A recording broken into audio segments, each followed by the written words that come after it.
सत श्री अकाल। दैनिक सवेरा 'ਚ ਤੁਹਾਡਾ ਸਵਾਗਤ ਹੈ। मैं भावना। खबरों की शुरुआत करते इस खबर तो किसानी अंदोलन के नाल जुड़ी एक वड्डी खबर सामने आ रही है कि किसानी अंदोलन नूं लैके संयुक्त किसान मोर्चे वालों कोई वड्डा ऐलान किया जा सकता है।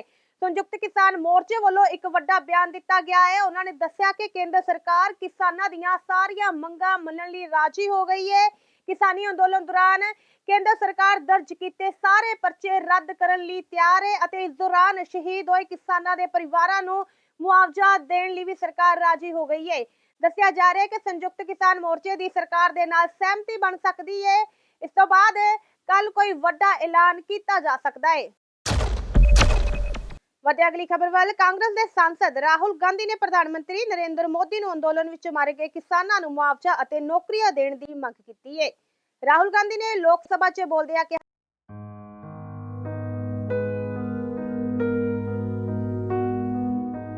पंजाब सरकार ने सुनी गरीबां दी गुहार। बसेरा स्कीम दे तहत झुग्गी चौंपड़ी च रहण वालियां दे घर कीते उन्हां दे नाम। ग्यासी नाम है जी, लाडू में रहते हैं। मालिकों ने हक दे दिया हमें, चन्नी साहब ने, उनका धन्यवाद करते हैं। कोई जो अपने चन्नी साहब हैं पंजाब के साहब, उन्होंने यूँ मतलब सर्टिफिकेट दे रखा है जुंगिया वास्ते। आज तक जुंगिया वास्ते पंजाब के अंदर कोई इतनी भी सरकार आई, किसी ने भी मतलब नहीं दिया। दिवाली वाले दिन सीएम चन्नी ने गरीबां दे घर च बाले दीवे ते रोशना दित्ती उन्हां दी जिंदगी। इस दे नाल ही पंजाब दे विच बसेरा स्कीम लेके आंदी है, जिहदे तहत जिन्नियां पुरानियां बस्तियां सलाम एरिए है वो पंचायतां दे नाम जमीन खड़ी है, लेकिन 70-70 साल दे लोग उहदे च रह रहे, उन्हां दे नाम नहीं हो रही। दिवाली दे दिन तक जेड़े सलाम एरिए दे विच लोग रहिंदे है, जेड़ी उन्हां दे नाम जमीन नहीं, मैं आप जाके उन्हां दे घर च दीवा बाल के उन्हां नूं सन्नत फड़ा देनी है कि दिवाली वाले दिन कि आ जमीन तुहाडा घर तुहाडे नाम करदा। पंजाब सरकार का आप हमें छत देने जा रही है, उसके लिए बहुत बहुत धन्यवाद, बहुत बहुत शुक्रिया। पंजाब सरकार लोकां दी सरकार। कि किसान अंदोलन दौरान 700 किसान शहीद हुए सन, जिस तो बाद हुण प्रधानमंत्री नरेंद्र मोदी ने देश अते किसानां तो माफी भी मंगी। उन्होंने अपनी गलती मान ली है, पर 3 नवंबर नूं एक सवाल दे जवाब विच खेतीबाड़ी मंत्री ने कहा कि मारे गए किसानां दा कोई आंकड़ा नहीं है। उन्होंने कहा कि मोदी सरकार ये आंकड़ा उन्हां कोलों लैण ते शहीद होए किसानां दे परिवारां दी मदद कीती जावे। किसान आंदोलन में तकरीबन 700 किसान शहीद हुए। प्रधानमंत्री जी ने कहा देश से और देश के किसानों से माफी मांगी और उन्होंने कहा, एक्सेप्ट किया कि उन्होंने गलती की है। 30 नवंबर को एग्रीकल्चर मिनिस्टर से सवाल पूछा गया था कि किसान आंदोलन में कितने किसान शहीद हुए। एग्रीकल्चर मिनिस्टर ने कहा कि उनके पास कोई डेटा नहीं है। हमने पता लगाया, पंजाब की सरकार ने तकरीबन 400 किसानों को कॉम्पेंसेशन दिया है 5 लाख रुपए का, और उनमें से 152 किसानों को रोजगार दिया है। ये लिस्ट मेरे पास है, ये मैं हाउस पे टेबल पे लेकर दूंगा। एक और लिस्ट हमने बनाई है 70 किसानों की जो हरियाणा के हैं, वो भी मैं हाउस पे लेकर दूंगा। तो ये जो प्रधानमंत्री ने माफी मांगी है और जो आपकी सरकार कह रही है कि ये कोई भी किसान शहीद नहीं हुआ है या उनके नाम आपके पास नहीं है, तो ये नाम यहां हैं। और मैं चाहता हूं, ये देख लीजिए, मैं चाहता हूं कि जो इनका हक है और जो प्रधानमंत्री ने कहा है, जो माफी मांगी है, उनका हक पूरा होना चाहिए और उनको कॉम्पेंसेशन और रोजगार मिलना चाहिए। धन्यवाद। दिल्ली के मुख्यमंत्री अरविंद केजरीवाल अज करतारपुर पुजे, जिथे उन्होंने औरतां नाल गलबात की। इस दौरान केजरीवाल ने एक बार फिर मुख्यमंत्री चरणजीत सिंह चन्नी ते निशाना साधिया। उन्होंने कहा कि मैं ऐलान किया है कि असीं 18 साल तो वध उम्र की हर औरत नूं हर महीने 1000 रुपए देवांगे। ਜਿਸ ਕਾਰਨ ਵਿਰੋਧੀਆਂ ਵੱਲੋਂ ਉਹਨਾਂ ਨੂੰ ਗਾਲਾਂ ਕੱਢੀਆਂ ਗਈਆਂ ਨੇ। ਉਹਨਾਂ ਨੇ ਕਿਹਾ ਕਿ ਦੇਸ਼ ਦੀਆਂ ਔਰਤਾਂ ਮਿਹਨਤੀ ਨੇ, ਉਹ 1000 ਰੁਪਏ ਨਾਲ ਮੁਫਤਖੋਰ ਨਹੀਂ ਹੋਣਗੀਆਂ। ਲੀਡਰ ਜਿਨ੍ਹਾਂ ਨੇ ਕਰੋੜਾਂ ਰੁਪਏ ਖਾ ਲਏ ਨੇ ਤੇ ਉਹ ਮੁਫਤਖੋਰ ਨਹੀਂ ਹੋਏ, ਫਿਰ ਮਹਿਲਾਵਾਂ ਕਿਵੇਂ ਹੋ ਸਕਦੀਆਂ ਨੇ। ਨਾਲੇ ਉਹਨਾਂ ਨੇ ਕਿਹਾ ਕਿ ਜੋ ਕਹਿੰਦੇ ਨੇ ਉਹ ਕਰਕੇ ਵਿਖਾਉਂਦੇ ਨੇ, ਨਾ कि कैप्टन साहब वांग केवल ऐलान ही करते ने। आम आदमी पार्टी ने जैसे दिल्ली में करा ऐसे पंजाब में भी करेगी। हमने करके दिखाया। हम हवा में बात नहीं कर रहे, मैं कभी हवा में बात नहीं करता, मैं करके आया हूं दिल्ली में। हमें करना आता है, पंजाब में भी करेंगे।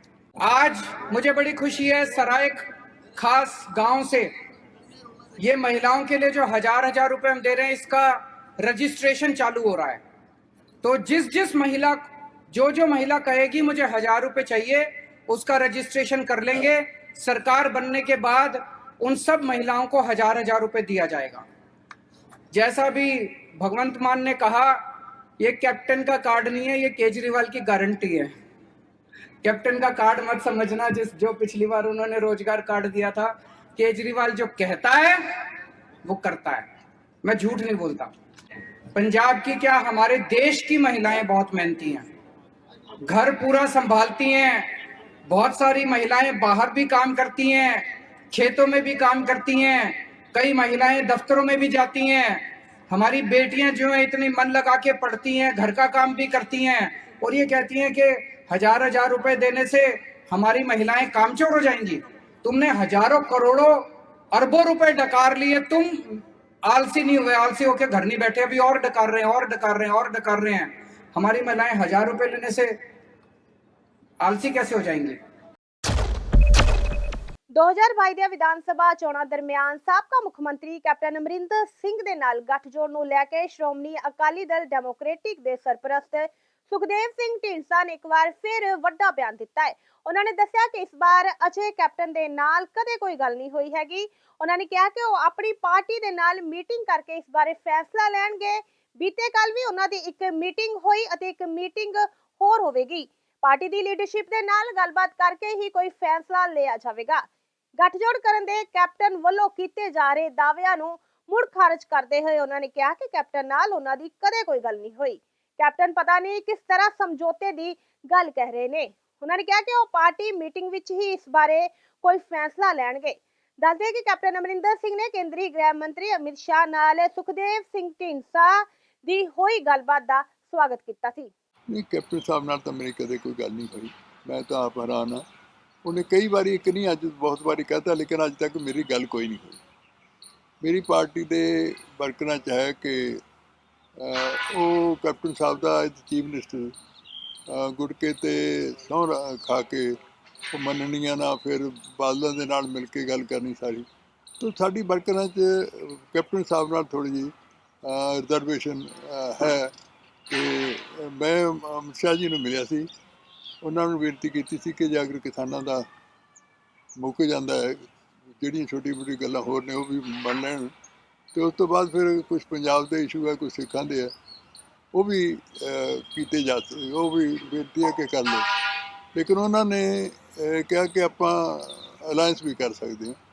ਤੇ ਮੈਂ ਕਿਹਾ ਮੈਂ ਆਪਣੇ ਪਾਰਟੀ ਦੇ ਵਰਕਰਾਂ ਤੋਂ ਪਾਰਟੀ ਦੇ ਲੀਡਰਾਂ ਨਾਲ ਗੱਲ ਕਰਕੇ ਅਲਾਇੰਸ ਬਾਰੇ ਤਾਂ ਫਿਰ ਗੱਲ ਕਰ ਸਕਦਾ। लेकिन उन्होंने उस बाद मैं पार्टी की मीटिंग एक कल परसों की है, मैं कल ही की है, तो 2 मीटिंग होर करनी है, जिले के जथेदारां की करनी है, कोई सीनियर लीडर रह गए उन्होंने करनी है। उस तो बाद साड़ी पार्टी का फैसला होगा कि करना है तो क्यों कर, जे करना है तो किमें करना है। उस तो बाद उस तो पहला कुछ नहीं कहा जा सकता कि साडा किसी नाल अलायंस होना है कि नहीं होना, वो पार्टी वर्कर ही फैसला करेंगे। सर कैप्टन साहब जिवें कह रहे हैं, तुसीं तैयार हो अलायंस वास्ते, तुसीं चाहुंदे हो कि अलायंस कीता जावे? नहीं, कैप्टन साहब नाल तां गल ही नहीं हुई कदे। मैं तो आप हैरान हाँ, पता नहीं क्यों कहते हैं अलायंस उन्हां नाल तां इस स्टेज ते मुश्किल होए। किवें देखदे हो कैप्टन साहब दी नवीं पारी नूं? वो कहंदे ने कि पंजाब नूं बचाउणा है, पंजाबी। देखो ਉਹਦੇ ਬਾਰੇ मैं कोई कमेंट नहीं करना, वो खुद करनगे की है, क्योंकि ਜਦੋਂ इलैक्शन आउंदी है बहुत लोग पार्टियां बदलते हैं, नवीं बनदियां ने, तो ਉਹਦੇ ਨਾਲ फैसले होंगे ने। लेकिन तो कोई कमेंट करना कि कौन की चाहेगा, वो तो हम दूसरे की पार्टी च दूसरे के हकों से कोई गल करनी मुनासिब नहीं है इस टाइम। बीजेपी ਨੂੰ ਕਿਵੇਂ ਦੇਖਦੇ ਹੋ ਸਰ ਪੰਜਾਬ ਦੇ ਵਿੱਚ? मैं आज ही कुछ नहीं कह सकता जी, एट दिस स्टेज कुछ नहीं किया जा सकता। ਤੁਸੀਂ ਤਿਆਰ ਹੋ ਬੀਜੇਪੀ ਨਾਲ ਜਾਣ ਵਾਸਤੇ? ਤੁਸੀਂ ਚਾਹੁੰਦੇ ਹੋ ਕਿ ਅਲਾਈਅੰਸ ਹੋਵੇ? ਨਹੀਂ, ਅਸੀਂ ਤਾਂ ਮੈਂ ਇੱਕੋ ਗੱਲ ਕਹੀ ਹੈ ਕਿ ਪਾਰਟੀ ਜੇ ਵਰਕਰ ਚਾਹੁਣਗੇ ਤਾਂ ਤੇ ਉਹ ਵੀ ਪਾਰਟੀ ਪੰਜਾਬ ਔਰ ਸਿੱਖਾਂ ਦੇ ਹਿੱਤਾਂ ਨੂੰ ਦਰਕਨਾਰ ਕਰਕੇ ਨਹੀਂ ਸਮਝੌਤਾ ਕਿਤੇ ਹੋ ਸਕਦਾ। ਉਹਨਾਂ ਦੇ ਹਿੱਤਾਂ ਦੀ ਗੱਲ ਕਰਕੇ अगर उन्होंने कोई करते हैं फिर उस तो बाद किया जाता है। सर अगर कैप्टन अमरिंदर सिंह बीजेपी के साथ जाते हैं और बीजेपी आपसे अप्रोच करती है तो गठबंधन तीनों पार्टियों में हो सकता है? नहीं, आज कुछ कहना बड़ा मुश्किल है एट दिस स्टेज, तो मैं उसमें अभी कहूँगा कुछ नहीं कहूँगा मैं उस पर। ਵਿਧਾਨ ਸਭਾ ਚੋਣਾਂ ਤੋਂ ਪਹਿਲਾਂ ਪੰਜਾਬ ਵਿੱਚ ਸਿਆਸੀ ਪਾਰਟੀ ਦੀਆਂ ਤਿਆਰੀਆਂ ਜ਼ੋਰਾਂ ਤੇ ਨੇ ਅਤੇ ਰੋਜ਼ਾਨਾ ਚੋਣ ਪ੍ਰਚਾਰ ਕੀਤੇ ਜਾ ਰਹੇ ਨੇ। ਇਸੇ ਲੜੀ ਵਿੱਚ ਅੱਜ ਦਿੱਲੀ ਦੇ ਮੁੱਖ ਮੰਤਰੀ ਅਰਵਿੰਦ ਕੇਜਰੀਵਾਲ ਨੇ ਹੁਸ਼ਿਆਰਪੁਰ ਵਿੱਚ ਐਸੀ ਭਾਈਚਾਰੇ ਲਈ 5 ਗਰੰਟੀਆਂ ਦਾ ਐਲਾਨ ਕੀਤਾ। ਉਹਨਾਂ ਨੇ ਕਿਹਾ ਕਿ ਪੰਜਾਬ ਵਿੱਚ ਸਿੱਖਿਆ ਦੀ ਹਾਲਤ ਬਹੁਤ ਮਾੜੀ ਹੈ। ਪਿਛਲੀਆਂ ਸਰਕਾਰਾਂ ਨੇ ਸਕੂਲਾਂ ਨੂੰ ਬਰਬਾਦ ਹੀ ਕੀਤਾ ਹੈ। ਅੱਜ ਪੰਜਾਬ ਦੇ ਕਈ ਅਜਿਹੇ ਸਰਕਾਰੀ ਸਕੂਲ ਨੇ ਜਿੱਥੇ ਅਧਿਆਪਕ ਨਹੀਂ ਨੇ। ਹੁਣ ਤੱਕ ਹਰ ਸਰਕਾਰ ਨੇ ਸਿਰਫ ਐਸੀ ਭਾਈਚਾਰੇ ਨੂੰ ਹੀ ਵਰਤਿਆ ਹੈ, ਜਿਸ ਕਾਰਨ ਅਸੀਂ ਇਸ ਭਾਈਚਾਰੇ ਨੂੰ 5 ਅਜਿਹੀਆਂ ਗਰੰਟੀਆਂ ਦੇਣ ਜਾ ਰਹੇ ਹਾਂ ਜਿਸ ਨਾਲ ਉਹਨਾਂ ਨੂੰ ਫਾਇਦਾ ਹੋਵੇਗਾ। ਉਹਨਾਂ ਗਰੰਟੀਆਂ ਵਿੱਚ ਪਹਿਲੀ ਗਰੰਟੀ ਹਰ ਬੱਚੇ ਲਈ ਚੰਗੀ ਅਤੇ ਮੁਫਤ ਸਿੱਖਿਆ, ਦੂਜੀ ਉਚੇਰੀ ਸਿੱਖਿਆ ਦੀ ਕੋਚਿੰਗ ਲਈ ਫੀਸ ਸਰਕਾਰ ਦੇਵੇਗੀ, ਤੀਜੀ ਸਰਕਾਰ ਵਿਦਿਆਰਥੀਆਂ ਨੂੰ ਪੜ੍ਹਾਈ ਲਈ ਵਿਦੇਸ਼ ਭੇਜੇਗੀ, ਚੌਥੀ ਐਸੀ ਭਾਈਚਾਰੇ ਨੂੰ ਸਿਹਤ ਸਹੂਲਤਾਂ ਮੁਫਤ ਮਿਲਣਗੀਆਂ ਅਤੇ ਪੰਜਵੀਂ ਗਰੰਟੀ औरतों ਲਈ 1000 रुपए प्रति महीना दिता जाएगा। तो आज एससी भाईचारे के लिए 5 गारंटी मैं लेके आया हूं। पहली चीज, पंजाब के एससी भाईचारे के एक एक बच्चे को अच्छी से अच्छी, शानदार और फर्स्ट क्लास फ्री में शिक्षा देने की जिम्मेदारी हमारी। दूसरी गारंटी, और ये सब हम दिल्ली में करके आए हैं, उसके बाद कह रहा हूं मैं, दूसरी गारंटी, अगर एससी भाईचारे का कोई भी बच्चा कोचिंग लेना चाहेगा, जो जैसे दिल्ली में करा, चाहे इंजीनियरिंग की कोचिंग, चाहे मेडिकल की कोचिंग, चाहे रेलवे की कोचिंग, चाहे आईएएस की कोचिंग, किसी भी पेपर के लिए कोचिंग लेना चाहेगा, उसकी सारी फीस पंजाब सरकार देगी। तीसरी गारंटी, अगर एससी भाईचारे का कोई भी बच्चा ग्रेजुएशन या पोस्ट ग्रेजुएशन करने के लिए विदेश जाना चाहेगा, उसका सारा खर्चा पंजाब सरकार देगी।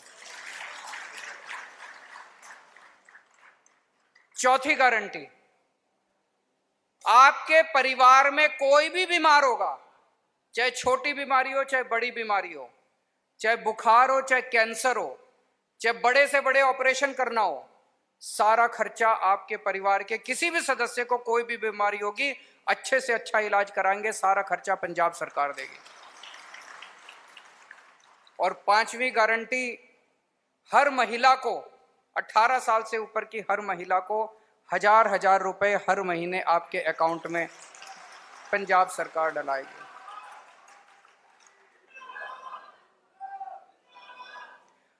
बाबा साहब का सपना था, मैं बाबा साहब का बहुत बड़ा फैन हूं, उनको कई बार मैंने पढ़ा, उनके विचारों को मैंने पढ़ा, उनकी जिंदगी को मैंने पढ़ा है, और जितना संघर्ष उन्होंने किया और अपनी जिंदगी में उन्होंने जितना पाया, अद्भुत है, मेरे हिसाब से तो अद्भुत है, कोई इंसान ये सब नहीं कर सकता। बाबा साहब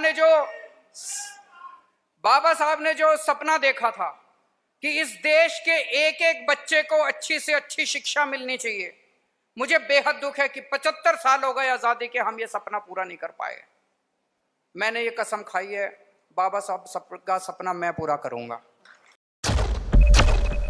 ਆਮ ਆਦਮੀ ਪਾਰਟੀ ਦੇ ਵਿਧਾਇਕ ਮੀਤ ਹੇਰ ਨੇ ਅੱਜ ਕਾਂਗਰਸ ਅਤੇ ਅਕਾਲੀ ਦਲ ਤੇ ਸ਼ਬਦੀ ਹਮਲਾ ਬੋਲਿਆ। ਇਸ ਮੌਕੇ ਮੀਤ ਹੇਰ ਨੇ ਕਿਹਾ ਕਿ ਸਰਕਾਰ ਦੀਆਂ ਨੀਤੀਆਂ ਤੋਂ ਤੰਗ ਹੋ ਕੇ ਹੁਣ ਪੰਜਾਬ ਦੇ ਲੋਕ ਬਦਲਾਵ ਚਾਹੁੰਦੇ ਨੇ। ਉਹਨਾਂ ਨੇ ਕਿਹਾ ਕਿ ਪਹਿਲਾਂ ਕਾਂਗਰਸ ਪਾਰਟੀ ਨੇ ਰਲ ਮਿਲ ਕੇ ਪੰਜਾਬ ਵਾਸੀਆਂ ਨੂੰ ਲਾਰੇ ਲਗਾਏ ਤੇ ਫਿਰ ਸਾਰਾ ਇਲਜ਼ਾਮ ਕੱਲੇ ਕੈਪਟਨ ਅਮਰਿੰਦਰ ਸਿੰਘ ਤੇ ਲਗਾ ਦਿੱਤਾ। ਸਾਨੂੰ ਪੂਰਨ ਤੌਰ ਤੇ ਖਸਤਾ ਜੀ ਇਹ ਸਰਕਾਰ ਤੇ, ਕਿਉਂਕਿ 5 ਸਾਲ ਸਰਕਾਰ ਦੇ ਲੰਘ ਚੁੱਕੇ ਆ, 4.5 ਸਾਲ ਕੈਪਟਨ ਸਰਕਾਰ ਨੇ ਨਿਗਾਹਤੇ ਆ, 5-4 ਮਹੀਨੇ ਜਿਹੜੇ ਆ ਚੰਨੀ ਸਰਕਾਰ ਨਿਗਾਹ ਰਹੀ ਆ, ਤੇ ਸਾਨੂੰ ਜਿਹੜਾ ਵਾ ਟਾਈਮ ਤੇ ਟਾਈਮ ਹੀ ਮਿਲ ਰਿਹਾ ਵਾ। ਜਾਂ ਤਾਂ ਉਹ ਗੱਲ ਉਹੀ ਹੋ ਗਈ, ਤਰੀਕ ਤੇ ਤਰੀਕ ਮਿਲਦੀ ਆ, ਪਰ ਹੱਲ ਨਿਕਲਦਾ ਜਿਹੜਾ ਵਾ ਉਹ ਸਾਨੂੰ ਦੇਖ ਨਹੀਂ ਰਿਹਾ। ਇਸ ਤੋਂ ਅਸੀਂ ਜਿਹੜਾ ਵਾ ਨਿਰਾਸ਼ ਹੋ ਕੇ ਅਣਮਿੱਥੇ ਸਮੇਂ ਦੀ ਹੜਤਾਲ ਤੇ ਚਲੇ ਗਏ ਆ ਵੀ ਸਾਡਾ ਜੇ ਭੁੱਖ ਹੀ ਨਹੀਂ ਬਣਨਾ। 12 ਸਾਲ ਤੋਂ ਅਸੀਂ ਨਿਗੂਣੀਆਂ ਤਨਖਾਹਾਂ ਤੇ ਕੰਮ ਕਰ ਰਹੇ ਹਾਂ। ਤਨਖਾਹ ਤੁਹਾਡੀ ਗੁਜ਼ਾਰਾ ਹੁੰਦਾ ਤਨਖਾਹ 'ਚ? ਕਿੰਨੀ ਤਨਖਾਹ ਚੱਲੀ? ਸਾਡੀ ਤਨਖਾਹ ਜਿਹੜੀ ਆ ਜੀ 10 ਤੋਂ 11,000 ਸੀ। ਆ ਪਿਛਲੇ ਦਿਨਾਂ ਦੇ ਵਿੱਚ 30% ਵਾਧਾ ਹੋ ਕੇ 15,000 ਦੇ ਲਗਭਗ ਹੋਈ ਆ। ਪਰ 15,000 ਚ ਵੀ ਤੁਹਾਨੂੰ ਪਤਾ ਵਾ ਵੀ ਘਰਾਂ ਦੇ ਗੁਜ਼ਾਰੇ ਚਲਾਉਣੇ ਮੁਸ਼ਕਲ ਆ। ਦਿਨ ਰਾਤ ਰੋਡ ਦੇ ਉੱਤੇ ਮੌਤ ਦੇ ਨਾਲ ਅਸੀਂ ਖੇਡਦੇ ਆ। ਪਰ ਸਰਕਾਰ ਨੂੰ ਇਹ ਵੀ ਪਤਾ ਵਾ ਸਭ ਤੋਂ ਔਖੀ ਨੌਕਰੀ ਸਾਡੀ ਟਰਾਂਸਪੋਰਟ ਵਿਭਾਗ ਦੀ ਆ ਤੇ ਜਨਤਾ ਦੀ ਅਸੀਂ ਜਿਹੜੀ ਆ ਸੇਵਾ ਕਰ ਰਹੇ ਆ ਤੇ ਜਿਹੜਾ ਸੇਵਾ ਦਾ ਫਲ ਆ ਉਹ ਸਾਨੂੰ ਪਰਚਿਆਂ ਦੇ ਰੂਪ 'ਚ ਮਿਲ ਰਿਹਾ ਵਾ ਵੀ ਤੁਹਾਨੂੰ ਡਰਾਇਆ ਧਮਕਾਇਆ ਜਾ ਰਿਹਾ ਵੀ ਤੁਹਾਡੇ ਤੇ ਪਰਚੇ ਕਰਾ ਦਿੱਤੇ ਜਾਣਗੇ। ਜਿਵੇਂ ਕਿ ਪਿਛਲੇ ਦਿਨੀ ਬੱਸ ਸਟੈਂਡ ਬੰਦ ਕੀਤੇ ਆ ਤੇ ਕੁਝ ਸਾਥੀਆਂ ਸਾਡਿਆਂ ਦੇ ਪਰਚੇ ਵੀ ਹੋਏ ਆ। ਹੁਣ ਵੀ ਸਰਕਾਰਾਂ ਸਾਨੂੰ ਵਾਰ-ਵਾਰ ਧਮਕੀਆਂ ਦੇ ਰਹੀਆਂ ਨੇ, ਪਰ ਅਸੀਂ ਸਰਕਾਰਾਂ ਨੂੰ ਦੱਸ ਦੇਣਾ ਚਾਹੁੰਦੇ ਆ, ਟਰਾਂਸਪੋਰਟ ਮੰਤਰੀ ਨੂੰ ਦੱਸ ਦੇਣਾ ਚਾਹੁੰਦੇ ਆ ਵੀ ਧਮਕੀਆਂ ਤੋਂ ਅਸੀਂ ਡਰਨ ਵਾਲੇ ਨਹੀਂ। ਤੁਹਾਡਾ ਹੜਤਾਲ ਚੱਲ ਰਹੀ ਹੈ ਪੰਜਾਬ ਪੱਧਰ ਤੇ, ਕਿੰਨੇ ਮੁਲਾਜ਼ਮ ਨੇ ਜਿਹੜੇ ਕਿ ਤੁਹਾਡੇ ਨਾਲ ਨੇ? ਸਾਡਾ 7600 ਤੋਂ 7800 ਮੁਲਾਜ਼ਮ ਜਿਹੜਾ ਵਾ ਪਨ ਵਾਸਤੇ PRTC ਦਾ ਅੱਜ ਸਟ੍ਰਾਈਕ ਕਰਕੇ ਬੈਠਾ ਹੋਇਆ ਵਾ ਪੂਰੇ ਪੰਜਾਬ ਦੇ ਵਿੱਚ। ਪੰਜਾਬ ਦੇ ਸਮੁੱਚੇ 27 ਡਿਪੂ ਜਿਹੜੇ ਸਾਡੇ ਬੰਦ ਪਏ ਆ ਜੀ। ਆਮ ਆਦਮੀ ਪਾਰਟੀ ਦੇ ਰਾਜ ਸਭਾ ਮੈਂਬਰ ਸੰਜੇ ਸਿੰਘ ਨੇ ਕਿਹਾ ਕਿ ਭਾਵੇਂ ਅਸੀਂ ਪੰਜਾਬ ਵਿੱਚ ਕਾਂਗਰਸ ਨਾਲ ਸਿਆਸੀ ਲੜਾਈ ਲੜ ਰਹੇ ਹਾਂ, ਪਰ ਸੰਸਦ ਵਿੱਚ ਲੋਕਤੰਤਰ ਦਾ ਕਤਲ ਹੋ ਰਿਹਾ ਹੈ। ਇਸ ਲਈ ਸਾਰੀਆਂ ਵਿਰੋਧੀ ਪਾਰਟੀਆਂ ਇਕਜੁੱਟ ਨੇ। ਸਾਡਾ ਸੰਘਰਸ਼ ਉਦੋਂ ਤੱਕ ਜਾਰੀ ਰਹੇਗਾ ਜਦੋਂ ਤੱਕ 12 ਰਾਜ ਸਭਾ ਸੰਸਦ ਮੈਂਬਰਾਂ ਦੀ ਮੁਅੱਤਲੀ ਵਾਪਸ ਨਹੀਂ ਲਈ ਜਾਂਦੀ।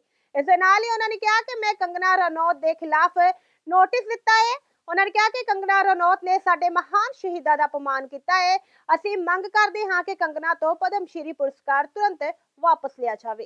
बड़ा इंटरेस्टिंग है, पंजाब में कांग्रेस आम आदमी पार्टी सियासी लड़ाई लड़ रही है, संसद में आप लोग सामूहिक रूप से मिलके सरकार के खिलाफ प्रदर्शन कर रहे हैं। देखिए, ये मसला संसदीय लोकतंत्र का है। ये मसला है 12 उन सांसदों का जिन्होंने किसानों के लिए आवाज उठाई थी, उसमें हम भी शामिल थे।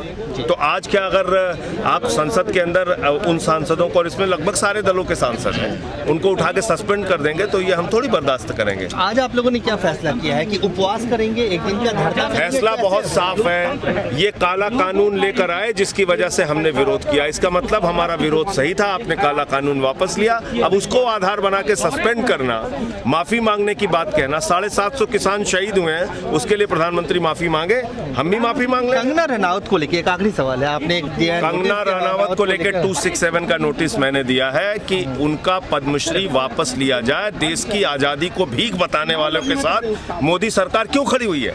CISF की सिक्योरिटी देके घुमा रहे हैं उसको। तेजी ਹੁਣ ਤੱਕ ਦੀਆਂ ਖਾਸ ਖਬਰਾਂ ਵਧੇਰੇ ਜਾਣਕਾਰੀ ਲਈ ਜੁੜੇ ਰਹੋ ਦੈਨਿਕ ਸਵੇਰਾ ਦੇ ਨਾਲ ਤੇ ਜਾਂਦੇ ਜਾਂਦੇ ਨਜ਼ਰ ਮਾਰਦੇ ਅੱਜ ਦੀਆਂ ਖਾਸ।